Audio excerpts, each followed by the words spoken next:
आज माझं पैसे घेतल्याशिवाय न जाणारच नाही. कसं देत नाही बघतोच.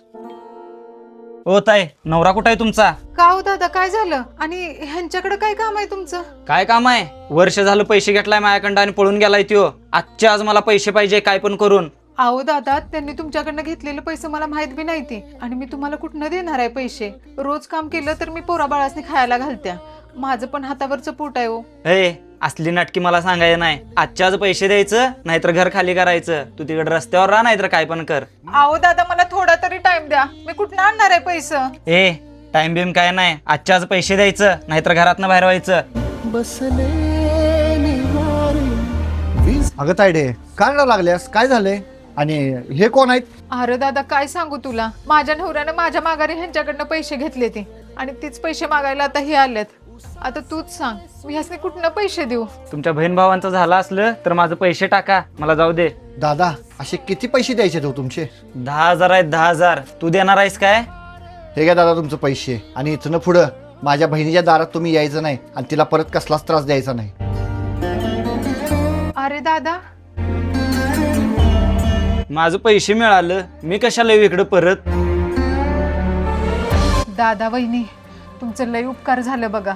मला रस्त्यावर येण्यापासून वाचवलं सा. अहो ते उपकाराची भाषा कशाला करताय? अहो तुमच्या वाईट वेळेत आम्ही नाही साथ देणार तर मग कोण साथ देणार? बरं ताई, निघतो आता आम्ही. तुला पारवर बघायचं होतं म्हणून आलतो बघ. उशीर होतोय, जातो. अरे आलाय सा तर चहा पाणी तरी घेऊन जावा. अगं काय नको.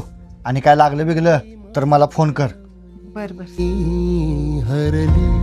ओ ताई, बोला की, काय म्हणतायसा?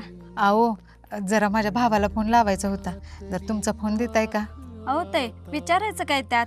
हे घ्या आणि तुमचं बोलणं झाल्यावर निवांत आणून द्या मला. हॅलो दादा, बोल की तायडे, आज कशी काय आठवण काढलीस माझी? आज कशी काय आठवण काढलीस? माझी पोचलास का नाही विचाराय फोन केला होता. आणि खरंच दादा, तुझा आभार मानावं तेवढं कमीच आहे बघ. सकाळी माझ्या दारात आलेलं देणं करायला जर तू पैसे दिलं नसतंस तर माझा संसार आज रस्त्यावर आला असता बघ. अगं काय बोल लागल्यास तू? कुठले पैसे? अरे कुठले पैसे? म्हणजे तू सकाळी येऊन माझ्या देणं करायला पैसे दिलं नाही तेसवी? अगं पण माझा तिकडे यायचा काही बेतच नव्हता तर. काय तू इकडं आला नाहीस? आणि मग सकाळी कोण आलं होतं माझ्या दारात? दादा वहिनी जर इकडं आलं नव्हतं तर मग त्या देणं करायचं पैसे कोणी भागवलं?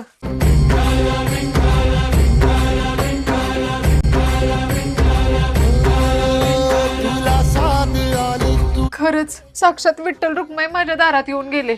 आजपर्यंत जेवढी मी मनोभावी त्यांची सेवा केली, आज त्याचं मला फळ मिळालं.